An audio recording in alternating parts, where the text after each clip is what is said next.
Good morning बच्चों, कैसे हो। आज हम हिंदी का 14वां चैप्टर अमर शहीद खुदीराम बोस के बारे में पढ़ेंगे। खुदीराम बोस की बड़ी बहन अपरूपा देवी के शब्दों में, यानी कि उनकी बहन बोलती है उनके शब्दों में, मंगलवार 3 दिसंबर 1889 को शाम 5 बजे के आसपास खुदीराम पैदा हुआ था। यानी कि खुदीराम का जन्म 3 दिसंबर को 1889 में हुआ था। हम लोगों के लिए यह अपार खुशी का दिन था। उन घर वालों के लिए यह दिन बहुत ही खुशी का था। पहले हमारे 2 भाई एक एक कर मर चुके थे। हम 3 बहनें बिल्कुल ठीक ठाक बची रही थी। उनके पहले 2 भाई थे, वह मर चुके थे और अब इनका भाई आया है। वह खुद 3 बहनें हैं, वह बहुत ही ठीक ठाक हैं। जब हमारा छोटा भाई पैदा हुआ तो हम बहुत खुश हुए। मैंने अपने भाई को 3 मुट्ठी खुदी चावल के छोटे छोटे टुकड़े देकर खरीद लिया। यानी कि मैंने क्या किया, अपने भाई को खरीद लिया अपने पास। हमारे समाज में एक रिवाज था कि अगर किसी घर में लड़के जीवित नहीं रहते तो माँ उसे बेचने का स्वाक करती है। उनके इधर रिवाज था कि अगर उनके घर में बच्चे मर जाते तो वह अपने रिवाज यानी कि अपनी प्रथा के अनुसार उसे बेच देते थे।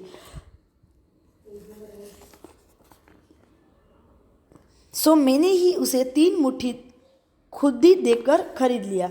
उसने क्या, अपने भाई को खरीद लिया चावल के छोटे छोटे टुकड़े देकर 3 मुट्ठी भरकर, इसलिए उसका नाम खुदीराम पड़ा। क्या किया उन्होंने, खुदी देकर उसके भाई को खरीदा है तो उसका नाम उसी वजह से उन्होंने खुदीराम रखा। खुदीराम को तामलक हैमिल्टन हायर इंग्लिश स्कूल में दाखिल कर दिया। उन्होंने एक बड़ी सी स्कूल में उसको दाखिल किया। वह बहुत शरारती था। जो खुदीराम था वह बहुत ही शरारती लड़का था। पढ़ाई की ओर उसका ध्यान नहीं रहता था, सिर्फ खेल और खेल। उसको पढ़ाई में जरा भी मन न लगता था। वह पूरा दिन खेलता ही रहता था। फिर एक वक्त आया कि उसका सारा ध्यान पढ़ाई की ओर मुड़ गया, एकदम समाधिस्थ। यानी कि एक दिन ऐसा आया कि अचानक से उसको ऐसा हो गया जैसे कि वह उसका पूरा ध्यान पढ़ाई की ओर लग गया और उसको सिर्फ पढ़ाई ही पढ़ाई दिखने लगी। 1904 में हम मिदनापुर आ गए। मिदनापुर नामक गांव था, वहाँ उन लोग रहने आ गए। वहाँ उसे में शारीरिक व्यायाम के प्रति आकर्षक पैदा हुआ, विशेष रूप में जिम्नास्टिक में पैरेलल बार से।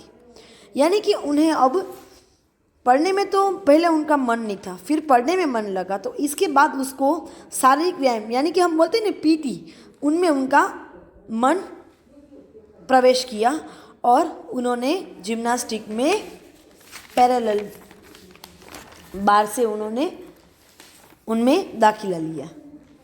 एक दिन हमें बिना बताए वह कहीं चला गया। काफ़ी दिनों बाद उसकी एक चिट्ठी मिली। मेरी प्यारी बहन, अब यह मेरे लिए संभव नहीं है कि मैं एक साधारण गृहस्थ की भांति जीऊं और नहीं मेरी आगे पढ़ाई जारी रखने की इच्छा है। एक दिन वह घर छोड़कर चला गया। उन्होंने कितना भी ढूंढा लेकिन वह नहीं मिला। फिर एक दिन उसने एक चिट्ठी भेजी, वह अपनी बहन को मिली। उन्होंने क्या किया कि उनमें लिखा कि मेरी प्यारी बहन, अब मेरे लिए संभव नहीं है कि मैं एक साधारण गृहस्थ की भांति जीऊं। यानी कि अब मेरे काबिल यह नहीं है कि मैं एक जो सब आम आदमी जीते हैं वैसे जीऊं, और नहीं मेरे को आगे पढ़ने की इच्छा है। उनको पहले से ही पढ़ने की इच्छा तो नहीं थी। तो क्या मैं आप पर बोझ बनकर रहूं? वो कहता है कि क्या तो मैं आप पर बोझ बनकर रहूं? मैंने संन्यास लेने का फैसला कर लिया है। उसने क्या फैसला किया कि संन्यास ले ले। तो उन्होंने कहा कि मैंने अब संन्यास लेने का फैसला कर लिया। खुदीराम को मैंने 3 मुट्ठी खुदी देकर खरीदा था। मेरे मन की दबी चाह यही थी कि वह सिर्फ मेरा होकर रहे, उस पर सिर्फ मेरा अधिकार रहे। लेकिन मुझे इसका पता नहीं था कि वह तो देश के लोगों के हाथों खरीदा जा चुका है। उसने क्या किया कि वो खुदीराम को अपने मुट्ठी खुदी से खरीदा था और उसको ऐसा था कि उसकी बहन को ऐसा था कि वो मेरा ही होकर रहे, वो किधर जाए न, उस पर सिर्फ मेरा ही अधिकार रहे। लेकिन उसको ये नहीं पता था कि उसको ये देश वालों ने पहले ही हाथों से खरीद लिया है। मैंने उसे 3 मुट्ठी चावल से खरीदा था, लेकिन देश के निर्भीक लड़कों ने उसे खून से खरीद लिया। यानी कि जो किसी से भी डरते नहीं, यानी कि निडर, भय रहित, उन्होंने वह देश के लड़कों ने उसे तो लुई से खरीद लिया है। हेमचंद्र कानून गो उन प्रमुख क्रांतिकारियों में थे। यानी कि हेमचंद्र नाम के जो लड़का था वह उनके प्रमुख थे, जो भूमिगत क्रांतिकारी संस्था समिति के कार्यों में संदर्भ अक्षर मिदनापुर जाया करते थे। जो क्रांतिकारी होते हैं उनके वह प्रमुख थे और वह संस्था समिति में कार्य करते थे। वे अक्सर साइकिल से शहर की गलियों से होकर गुजरते थे। एक दिन सड़क के किनारे किनारे जो लड़के बैठे थे उन्हीं में से एक लड़का उठकर आया और उन्हें रोककर उसने पिस्तौल मांगने कहा। क्या किया, वह हर रोज गलियों से गुजरते थे। एक लड़के ने एक दिन क्या किया कि उनके पास जाकर उनसे पिस्तौल मांगी। अपने संस्करण में हेमचंद्र कानून वो लिखते हैं कि वह लड़का 12-13 वर्ष का दिखता था, दुबला पतला लेकिन दृढ़ निश्चयी और मजबूत था।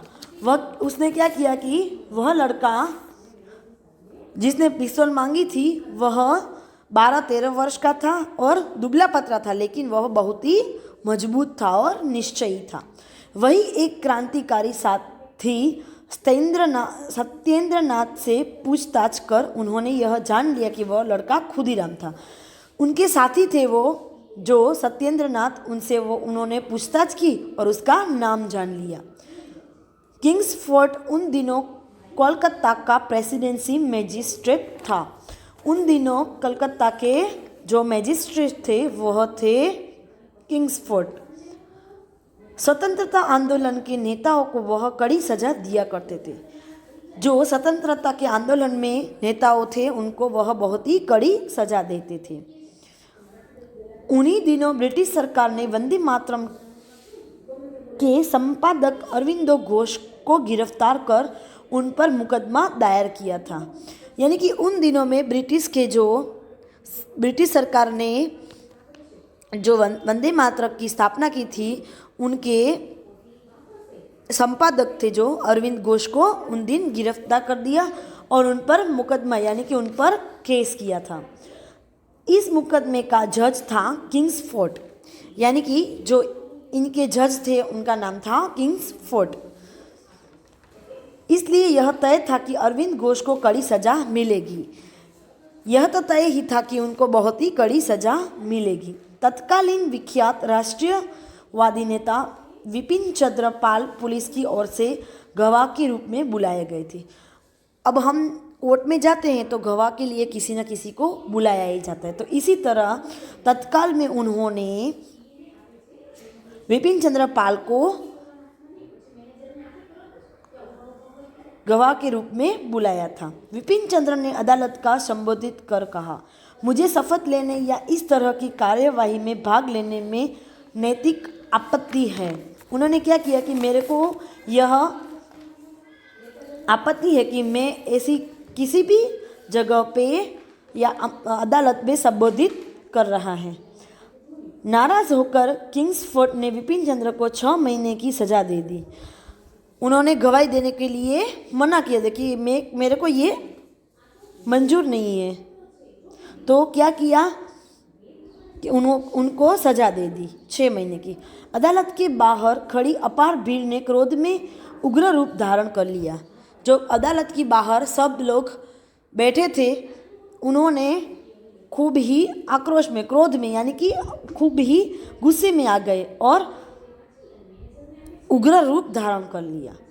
वह वंदे मातरम का नारा लगाने लगे। वह जोर जोर से वंदे मातरम का नारा न लगाने लगे। भीड़ नियंत्रण से बाहर होने लगी, यानी कि भीड़ इतनी थी कि उनको नियंत्रण नहीं कर सकते थे। पुलिस को लाठी चलानी पड़ी। पुलिस ने उधर लाठी चार्ज किया। उसी भीड़ में सुशील सेन नाम का एक किशोर भी था जो आगे बढ़ना चाह रहा था। इतने सारे लोगों में एक सुशील सेन नाम का लड़का था जो आगे बढ़ना चाहता था। जब एक सार्जेंट ने उसे मारने के लिए उसकी लाठी उठाई तो सुशील सेन ने उसे अपने मुक्के के प्रहार से मारकर गिरा दिया। वहाँ पे जो पुलिस वाले थे उन्होंने जब लाठी उठाई तो उसने लाठी को अपने मुक्के से प्रहार किया और मारकर गिरा दिया। उसे तुरंत गिरफ्तार कर लिया, उसे तुरंत ही पकड़ लिया। किंग्सफोर्ड ने उसे 15 बेंत मारने की तत्काल सजा सुनाई। क्या किया? किंग्सफोर्ड ने उन्हें 15 बेंत मारने की, यानी कि उन्हें मारने की सजा सुनाई। भीड़ इस फैसले से स्तब्ध रह गई क्योंकि सुशील इस सजा के लिए बहुत छोटा था। उसे इतना मारने को बोला कि सुशील अभी वह सजा के लिए छोटा था, इसीलिए सभी उधर के उधर ही स्तब्ध हो गए। तब से जनता किंग्सफोर्ड को जहाँ भी देखती उसका विरोध करने लगती थी। तब से क्या हो गया कि सबके लिए बहुत ही कठिन हो गया, बहुत ही वह उनसे क्रोधित हो गए थे, इसीलिए जहाँ भी देखते थे उधर उसको विरोध करते थे। युगांतकारी नामक एक क्रांतिकारी संस्था ने एक गुप्त सभा आयोजित कर उसकी हत्या करने का निर्णय लिया। युगांतकारी नाम की एक क्रांतिकारी संस्था थी, वह गुप्त यानी कि बहुत ही छुपाई से उसको मारने का आयोजन किया था। सबसे पहले उन लोगों ने 1200 पन्नों वाली पुस्तक के 600 पन्नों का इस तरह काटा कि उसे 15 अंदर एक बम रखा जा सके, यानी कि 1200 पन्नों वाली एक बुक थी, बड़ी सी, बहुत ही झाड़ी थी, तो मोटी सी। उसमें उन्होंने 600 पेज निकाल दिए, यानी कि उसमें थोड़ा सा गैप हो गया, जगह हो गई। फिर उसमें उन्होंने बम रखा। उनका अनुमान था कि जैसे ही किंग्सफोर्ड पैकेट खोलने का प्रयास करेगा विस्फोट हो जाएगा। उन्होंने अनुमान किया कि अब हम इसमें बम लगा दें और जैसे ही वह पैकेट खोले तो बम फूट जाए। इस पार्सल को डाक द्वारा किंग्सफोर्ड के पास भेजा गया, यानी कि उन्होंने क्या किया, इसको टपाल के द्वारा भेजा। लेकिन किंग्सफोर्ड बच गया क्योंकि पार्सल किसी दूसरे व्यक्ति ने खोला था। अब वह पुलिस सावधान हो चुकी थी। उन्होंने किंग्सफोर्ड को मारने का जो पूरा आयोजन किया था वह आयोजन उनका फेल हुआ क्योंकि वह पार्सल किसी और ने खोल दिया था। और ऐसे ही जैसे पार्सल में से बम विस्फोट हुआ तो पुलिस वालों ने चौंक गई और वह एकदम सावधान हो गई। सावधानी के तौर पर किंग्सफोर्ड का तबादला मुजफ्फर कर दिया गया, यानी कि उनकी बदली कर दी बिहार में। अब किंग्सफोर्ड को मारने के लिए नए सिरे से योजना बनाने लगी। अब उन्होंने फिर से नई तौर से योजना बनाई। क्रांतिकारी नेता जानते थे कि अत्यंत सख्त सुरक्षात्मक व्यवस्था की वजह से कोलकाता से बम और पिस्तौल ले जाकर किंग्सफोर्ड को मारना आसान काम नहीं है, और वे यह ही भी समझते थे कि सिर्फ भावना के अधीन होकर किए गए इस काम का अंजाम खतरनाक भी हो सकता है। यानी कि एक जगह से दूसरी जगह पर कई साधन ले जाकर, यानी कि बंदूक और वैसे ले जाना आसान नहीं था, और उसे मारना भी इस तरह से आसान नहीं था। अगर हमने क्रोधित में आकर उसे ऐसे मार दिया तो इसका अंजाम बहुत ही खतरनाक आएगा, खराब आएगा। उन्हें ज़रूरत थी कि एक ऐसे व्यक्ति की जिसमें असीम साहस, तीव्र बुद्धि और दास्ता के खिलाफ घोर नफरत की भावना हो और जिसे अपनी जिंदगी की जरा भी परवाह नहीं हो। उनकी इस कसौटी पर जो 2 किशोर पूरी तरह खरे उतरे। उनको एक ऐसे व्यक्ति की तलाश थी जो बहुत ही साहसी हो, तीव्र बुद्धि का हो और जिसको मारना है उस पर उनका बहुत ही नफरत हो। उनको अपनी ज़िंदगी की जरा भी परवाह ना हो और ये कसौटी करने के लिए वह बहुत ही साहसिक हो। तो उन्हें दो किशोर मिल गए। वे दोनों थे मिदनापुर के खुदीराम बोस और रंगनपुर के प्रफुल्ल चाकी। यानी कि उनको जो दो शख्स मिले थे उनका नाम थे, एक तो मिदनापुर के जो खुदीराम थे वो, और दूसरे रंगनपुर के थे प्रफुल्ल चाकी। पुलिस ने किंग्स फोर्ट को आगाह कर रखा था कि उस पर जानलेवा हमला हो सकता है। यानी कि उनको पहले से ही बता दिया कि तुम पर कभी भी जानलेवा हमला हो सकता है। किंग्स फोर्ट की दिनचर्या नियमित और सीमित थी। उनकी दिनचर्या एकदम सीमित थी। वह एक निश्चित समय पर अपनी विक्टोरियन बग्गी से कोर्ट या यूरोपियन क्लब जाया करता था। उनका समय निश्चित था कि अपने वो कोर्ट जाते थे तभी, या फिर वह क्लब जाते थे तब वह उसी बग्गी से आया जाया करते थे। खुदीराम और प्रफुल्ल के लिए यह ज़्यादा आसान था कि वे उसे कोर्ट में ही मार डालते।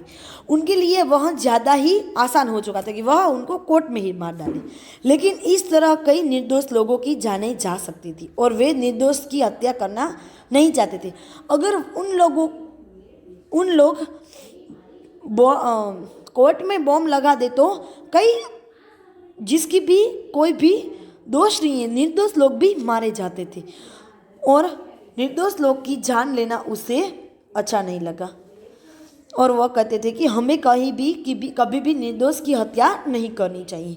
वे सिर्फ किंग्स फोर्ट को उसके अपराध और अमानुषिक अत्याचार की सज़ा देना चाहते थे। वह सिर्फ किंग्स फोर्ट को ही सज़ा देना चाहते थे। सो उन्होंने तय किया है कि जब वह बग्गी से क्लब के वापस लौट रहा होगा तब बम फेंककर उसकी हत्या कर देंगे। अब उन्होंने सोच लिया कि अब जब वह बग्गी से अपने घर जाते होंगे किधर से, तो क्लब से, तब हम उनको बम से मार देंगे। अगर उसमें वे असफल रहे तो पिस्तौल से गोली मारकर अपना प्रयोजना पूरा करेंगे। क्लब आने जाने का एक ही रास्ता था। अब उन्होंने क्या किया कि अगर वो बम से नहीं मरे तो हम उसको पिस्तौल से मार देंगे, लेकिन वो जहाँ से आते जाते हैं क्लब, वहाँ उधर एक ही रास्ता था। 30 अप्रैल 1908 वह रात शुक्ल पक्ष के शुरू की रात थी। 30 अप्रैल 1908 की रात की बात की गई है। क्लब से थोड़ी दूर एक पेड़ के नीचे खड़े होकर वे दोनों बग्गी का इंतज़ार कर रहे थे। उन्होंने क्या किया कि क्लब के आगे एक पेड़ था, उसके नीचे वह उनका इंतज़ार कर रहे थे। चांद जल्दी ही उगकर डूब चुका था और चारों तरफ अंधेरा हो गया था। चारों तरफ अंधेरा ही अंधेरा हो गया। चांद भी जल्दी से उगा और जल्दी से डूब गया था। 8 बजे के आसपास बग्गी क्लब के फाटक से बाहर निकलकर सड़क पर आई। 8 बजे का समय था कि बग्गी उधर से बाहर आई। खुदीराम ने निशाना लिया और बम को बग्गी पर दे मारा। बग्गी का एक हिस्सा दूर जा गिरा। खुदीराम ने निशाना किया और बग्गी पर फेंका तो बग्गी का एक हिस्सा एक जगह पे गिर पड़ा। बचा हुआ हिस्सा शीघ्र ही आग की लपटों में गिर गया। एक हिस्सा निकल गया और बम के फटने के कारण दूसरे हिस्से में आग लग गई। बाद में पता चला कि किंग्स फोर्ट उस दिन बग्गी में नहीं था। मिसेज कर्नेडी और उनके युवा बेटी बग्गी में थी। उनको फिर पता चला कि उस दिन बग्गी में किंग्स फोर्ट नहीं थे, बल्कि मिसेज कैनेडी और उनकी युवा बेटी थे। उनकी वहीं मृत्यु हो गई। उस बग्गी में वो दोनों थे। बम फटने के कारण उनको तभी के तभी उनकी मृत्यु हो गई।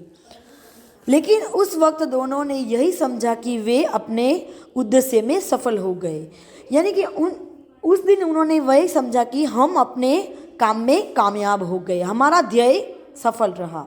सो दोनों वहाँ से भाग चले। 2 सिपाहियों फैजुद्दीन और तहसीलदार खान ने उन्हें उस वक्त देखा था। यह गवाही के दौरान पता चला। वो दोनों भाग गए तो उनके दो सिपाहियों ने उन्हें देख लिया था। जब गवाही दी तब उनको ये पता चला कि उन्होंने हमें देख लिया है। जल्दी में वे अपना जूता वहीं छोड़ आए। वे रेलवे लाइन के किनारे किनारे दौड़ने लगे।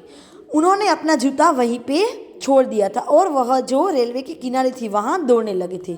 कुछ देर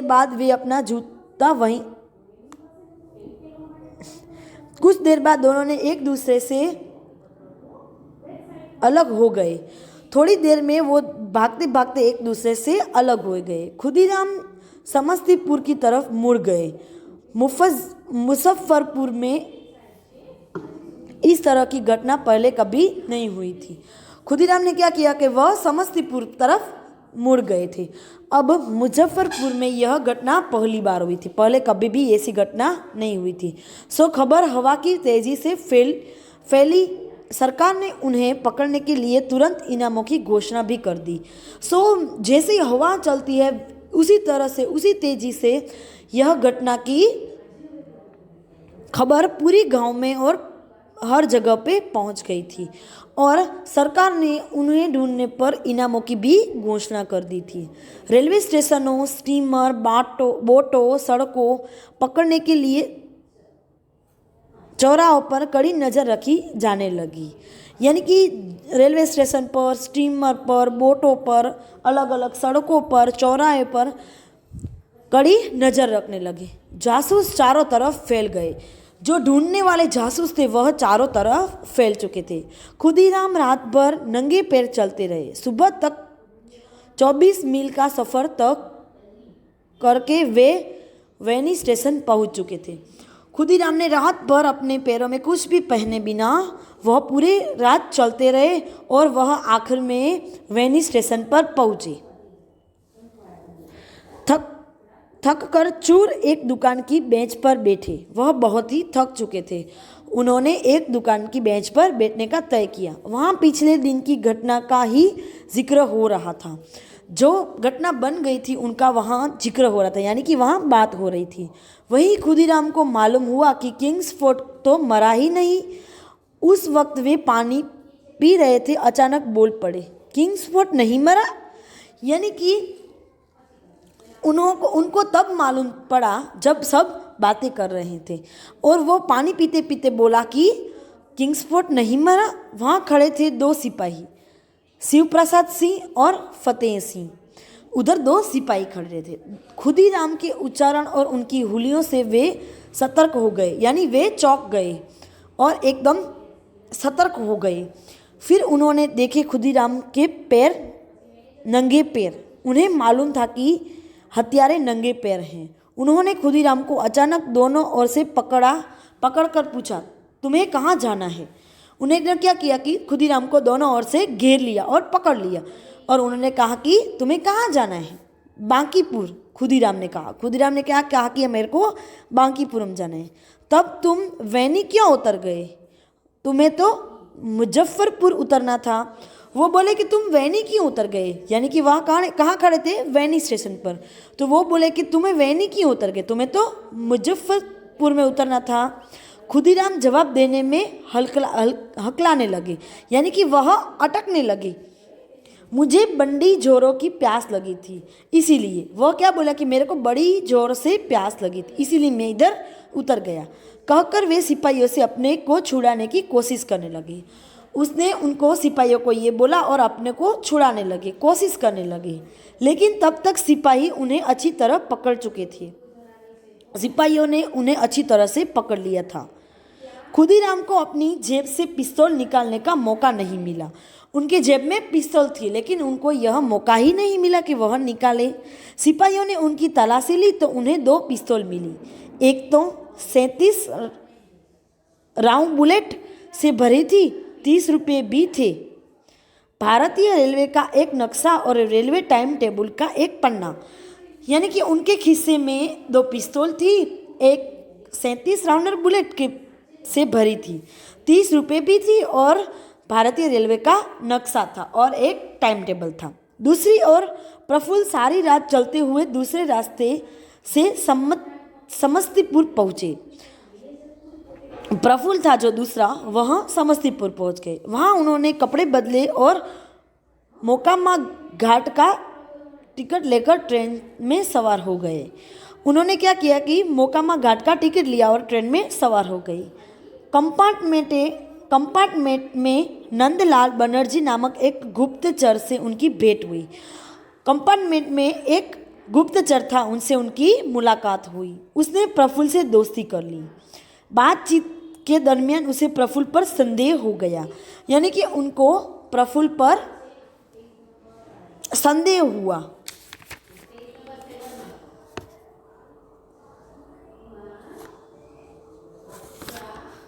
जब उन्होंने एक दूसरे से बातचीत की तो उनको प्रफुल्ल पर शक हो गया।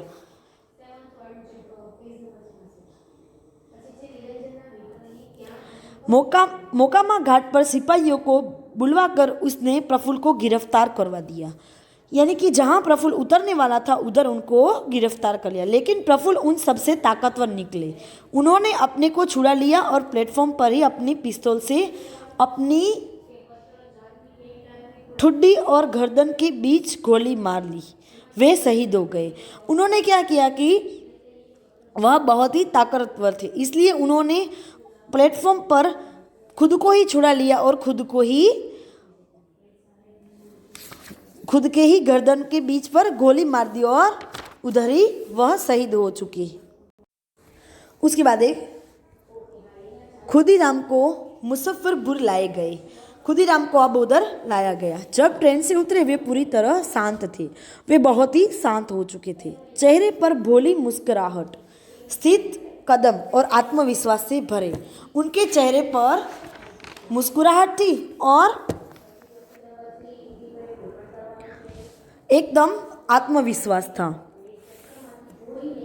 पुलिस वैन पर चढ़ने से पहले उन्होंने वंदे मातरम का नारा लगाया। उन्होंने क्या किया कि वह जब पुलिस की वैन में चढ़े उससे पहले उन्होंने वंदे मातरम का नारा लगाया। अगले दिन 2 मई को खुदीराम को मुजफ्फरपुर के तत्कालीन जिलाधीश बुटमैन के कोर्ट में हाजिर किया गया। अगले दिन क्या किया, 2 मई को उनको कोर्ट में हाजिर किया।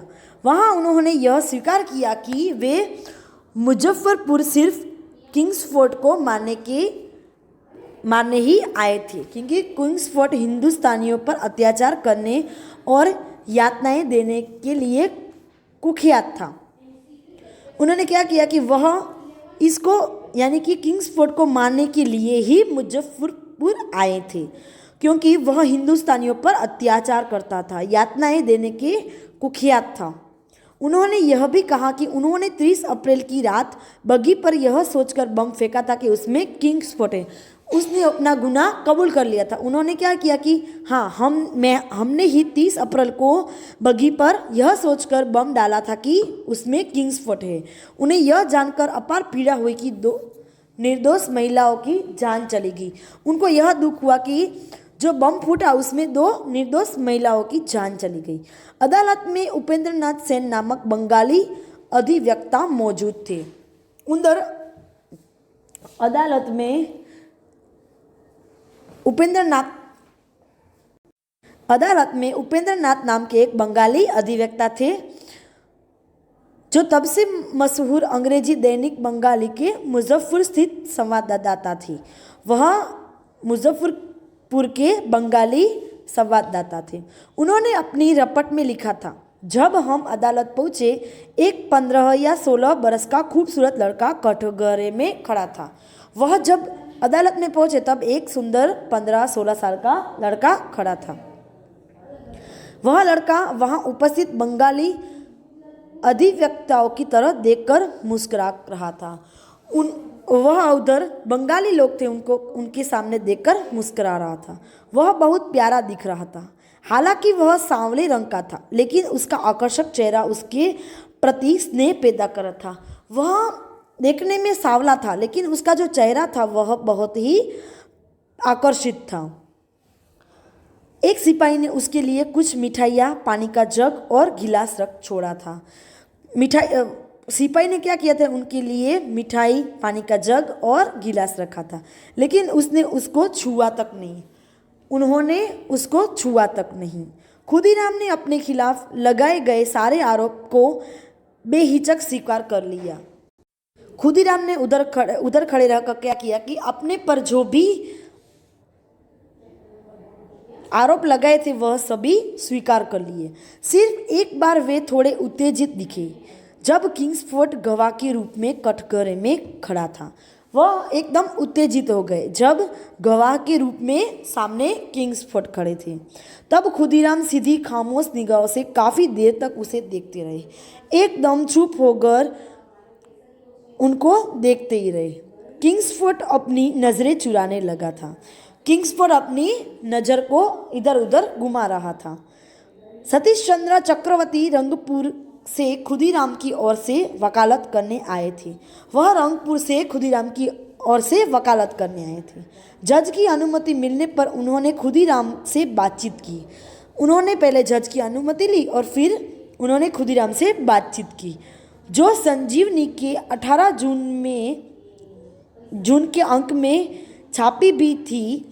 उसमें से कुछ अंश इस प्रकार थे। उन्होंने संजीवनी में जो छपी थी उसमें कुछ ऐसे अंश थे। क्या तुम्हें डर नहीं लगता है? क्यों मैं क्या डरूं? क्या तुमने गीता पढ़ी है? हाँ, मैंने पढ़ी है। इन दोनों के बीच में बातचीत होती है। क्या तुम जानते हो, हम कुछ वकील रंगपुर से तुम्हें बचाने यहाँ आए हैं। वकील बोलता है कि तुम्हें पता है कि हम तुम्हें बचाने इधर आए हैं, लेकिन तुमने अपने पर लगाए सारे आरोप स्वीकार लिए। क्यों स्वीकार किए? वकील क्या कहता है कि जो आरोप तुमको इधर लगाए गए तुमने ये क्यों स्वीकार किया? तो खुदीराम बोलता है कि मैं आरोप क्यों स्वीकार नहीं करूँगा? जो मैंने काम किया है मैं उसके आरोप तो स्वीकार करूँगा ही ना, क्यों नहीं करूँ? जब खुदीराम ने उत्तर दिया तो वह निर्वाहकी रह गए। मुकदमे के दौरान खुदीराम बेफिक्र और निस्पृह रहते थे। उन्हें कोई भी जात की परवाह नहीं थी। वह एकदम बेफिक्र रहते थे। कोर्ट के प्रति उसकी कार्यवाही के प्रति उनकी उदासीनता देखकर जज भी चिढ़ सा गया था। यानी कि कोर्ट के प्रति से जब कार्यवाही शुरू हुई तो वह उदास हो गए थे और उस उदासीनता के कारण जज भी चिढ़ गया था। उन्होंने अपने फैसले में लिखा कि मुझे कोई कारण नहीं दिखता है कि कोई हल्की सज़ा दूं और मुझे इच्छा नहीं है कि मैं कैदी की बेचैनी और डर को लंबे समय तक खींचूं। तो ऐसी सज़ा एक ही थी, फांसी। यानी कि जज ने कहा कि मुझे कोई ऐसा कारण नहीं दिखता है कि मैं उसको हल्की सी सज़ा दूं और मेरे को ये कैदी की बेचैनी से और इनके डर को लंबे समय तक मेरे को नहीं खींचना चाहिए, इसीलिए मेरे को एक ही सज़ा दिखती है, वो है फांसी। खुदीराम वैसे ही शांत, निर्भीक और मुस्कुराते हुए खड़े थे। खुदीराम वैसे ही शांत, कोई भी डरे, कोई भी भय रहित और मुस्कुराते हुए खड़े रहे थे। जज को विस्मय हुआ। उसने पूछा, और जज ने पूछा, तुम्हें पता है तुम्हें क्या सज़ा मिली है? जज ने उसे क्या किया कि तुम्हें पता है तुम्हें क्या सज़ा मिली है? खुदीराम बोलता है, हाँ मालूम है। कोर्ट में उपस्थित सारे लोग दंग रह गए, यानी कि सब आश्चर्यचकित हो गए। तुम 7 दिनों के अंदर अपील कर सकती हो। लेकिन खुदीराम ने उसकी बातों की ओर ध्यान न देते हुए कहा, मुझे यहाँ उपस्थित लोगों से कुछ कहना है।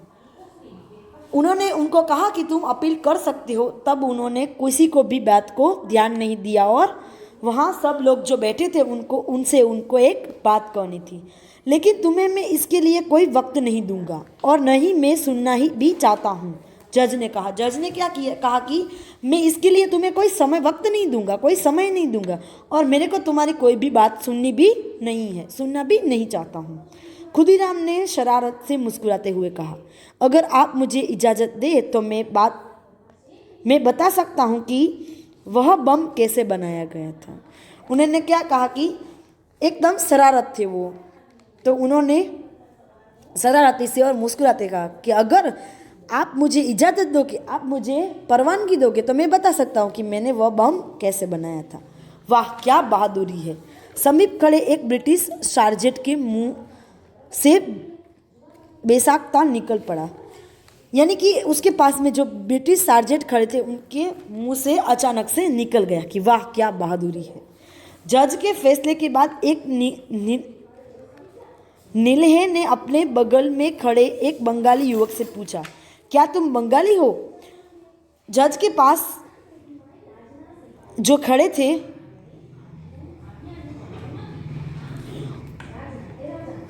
और सामने बैठे हुए में से एक युवक ने एक पास वाले युवक को पूछा कि तुम बंगाली हो? तो उसने कहा हाँ। तब तुम्हें अपने इस भाई के नक्शे कदम पर चलना चाहिए। क्या कहा कि तुम बंगाली हो तो ये जो नक्शे के कदम यानी कि नक्शे पर चलता है उनमें तुम्हें भी चलना चाहिए। हालांकि खुदीराम की जरा भी इच्छा नहीं थी कि वे सजा के विरुद्ध अपील करें। उनको ऐसा जरा भी नहीं लगता था कि मेरे को जो सज़ा दी गई है उसके सामने मैं अपील करूं। लेकिन वकीलों ने उन्हें समझाया कि अगर अपील के बाद फांसी आजीवन कारावास में बदल जाए तो उन्हें देश सेवा के और भी मौके मिलेंगे। उनको जरा भी इच्छा नहीं थी कि मैं इसके विरुद्ध कुछ भी बोलूं, लेकिन सभी वकीलों ने समझाया कि अगर तुम्हें फांसी मिल गई तो तुम देश के लिए दूसरा कुछ काम नहीं कर सकते। अगर तुम्हें आजीवन का कारावास हुआ तो तुम और भी देश सेवा कर सकते हो। बाद में स्थिति बदल जाए तो वे छूट भी सकते हैं। अगर स्थिति बदल गई तो वे छूट भी सकते हैं। खुदीराम इस दबाव के कारण तैयार हुए, लेकिन हाई कोर्ट ने भी उनकी सजा बहाल रखी। यानी कि उन्होंने फिर ये बात रखी, लेकिन हाई कोर्ट ने भी उसकी सजा को नहीं बदला। वकीलों ने वाइसराय के यहाँ भी अपील की। वकीलों ने आगे अपील की, लेकिन ब्रिटिश हुकूमत उन्हें किसी भी कीमत पर छोड़ना नहीं चाहती थी। जो ब्रिटिश सरकार थे उन्हें किसी भी हाल में वह नहीं छोड़े, ऐसी ही उनकी चाहत थी। सजा बहाल रही और फांसी की तारीख 11 अगस्त 1908 तय की गई। यानी कि सजा तो वही की वही रही और उसके बाद फांसी की तारीख भी आ गई थी 11 अगस्त 1908। अब खुदीराम की फांसी की तारीख भी आ चुकी थी 11 अगस्त 1908। खुदीराम ने अपनी बहन अपरूपा देवी और उनके बच्चों से मिलने की इच्छा प्रकट की थी। जब हम किसी को भी फांसी होती है ना तो उनको उसकी आखिरी इच्छा पूछी जाती है, तो उसने अपनी आखिरी इच्छा प्रकट की। उस प्रसंग में साहित्यकार शैलेश दे ने लिखा है, फांसी के पहले खुदीराम ने अपनी बहन से मुलाकात करनी चाहिए थी, लेकिन अपरूपा देवी के लिए यह संभव नहीं हुआ। साहित्यकार ने क्या लिखा कि उसने अपनी बहन से मिलने का अपना इच्छा दिखाई, लेकिन उसकी बहन के लिए ये बात संभव नहीं थी। शायद उन्हें अनुमति नहीं मिली, लेकिन वह मुस्लिम महिला जिसने कभी खुदीराम को आश्रय दिया था उनसे मिलने मुजफ्फर आई थी। उनकी बहन से मिलने का तो असंभव हुआ, लेकिन एक मुस्लिम महिला थी जिसने खुदीराम को जिसने आश्रय दिया था, तो वो उनको मिलने मुजफ्फर आई थी। 11 अगस्त को फांसी होनी थी। उसके एक दिन पहले एक वकील कालिदास बसु उनसे मिलने जेल में गए थे। जब उनको फांसी होने वाली थी उसके अगले दिन कालिदास बसु उसने मिलने गए थे। उस समय की प्रतिष्ठित पत्रिका संजीवनी से उस मुलाकात की जिक्र इस प्रकार की, यानी कि जो संजीवनी पत्रिका थी उसकी मुलाकात की जिक्र इस तरह की, खुदीराम को आज की रात्रि के अंतिम पहर फांसी पर चढ़ाया जाना था, लेकिन उन्हें चेहरे की रौनक और ताजगी से भरा जरा भी फर्क नहीं आया था। जब उनको फांसी होने वाली थी उस दिन भी उनके मुंह पर जरा सा भी फर्क नहीं आया था, वैसे ही रौनक और ताजगी थी। कालिदास बसु को देख उन्हें कहा था, प्राचीन काल में जिस तरह से राजपूत औरतें चिता की आग में बिना किसी भय से कूद जाती थी, मैं भी उसी निर्भीकता से साथ मरूंगा। और वही हुआ। उन्होंने क्या कहा कि जैसे पहले की औरतें चिता में जो कूद जाती थी किसी भी डर के बिना, वैसे ही मैं भी मरूंगा। फांसी सुबह 6 बजे होनी थी। करीब 5 बजे अत्यंत स्ट्रेस से संबंधित सामग्रियों के साथ मैं जेल के गेट पर पहुंचा। यानी कि जो मृतक कर्म होता है वह सारी सामग्री लेके वह 5 बजे जेल के गेट पर पहुंचते हैं। मैंने देख कि चारों ओर रास्तों पर भीड़ थी। बहुत के हाथों में फूल मालाएं थी। जैसे ही जेल के दूसरे दरवाजे से हम अंदर आए, हमारी नज़र थोड़ी दूर पर दाहिनी ओर जमीन से करीब 15 फीट ऊंचे फांसी के तख्ते पर पड़ी। यानी कि चारों ओर भीड़ लगी हुई थी और सब लोग फूल मालाएं लेकर खड़े थे। उन्होंने क्या किया कि अपने पैरों से वो अंदर गए और देखा तो फांसी का फंदा लटकता हुआ दिखाई दिया। लोहे की 2 मोटे खंभों पर लोहे की एक छड़ बंधी हुई थी। यानी कि 2 मोटे खंभे होते हैं, उसके पर एक छड़ बंधी हुई थी। उस पर छड़ के बीचों बीच एक मोटी रस्सी लटकी थी जिसके दूसरे सिर पर कंधा था। तभी हमने देखा कि 4 सिपाही खुदीराम को अपने हाथ ला रहे हैं। क्या देखा उन्होंने कि जहाँ से वह ले जाते हैं उनको 4 सिपाही ले जा रहे थे। खुदीराम आगे थे। ऐसा लग रहा था कि वे ही सिपाहियों को अपने साथ फांसी के तख्ते पर ले जा रहा है। वो ऐसे आगे बढ़ रहे थे जैसे लग रहा था कि वो सिपाहियों को ले जा रहे हैं। हमारी ओर देखे वे मुस्कुराए। उन्होंने स्नान कर लिया था। अपनी उंगलियों से अपने काले लंबे घुघराले बालों को जो जेल में और ज़्यादा लंबे हो गए थे वे सवार लिए थे। उन्होंने क्या किया, अपने बाल लंबे हो गए तो वो सवार लिए और एकदम नहा धोकर तैयार हो गए थे। एक बार फिर उन्होंने हम लोगों की तरफ देखा। फिर उनके कदम दृढ़ता के साथ फांसी के तख्ते की ओर बढ़ गए। एक बार उन्होंने सबकी ओर देखा और फिर आगे बढ़े। जब वे ऊपर चढ़े उनके हाथ रस्सियों से पीछे की ओर बांध दिए गए। जब वे ऊपर चढ़े तब उनके हाथ बांध दिए गए। एक हरी टोपी सिर पर डाल दी गई। अब उनका चेहरा गर्दन तक ढक गया था। उनके सिर पर एक टोपी डाल दी गई थी ताकि उनका चेहरा कोई देख न पाए। फंदे को गर्दन में डालकर उसे कस दिया गया था। खुदीराम उसी तरह खड़े रहे, निश्चल, जरा भी नहीं हिले।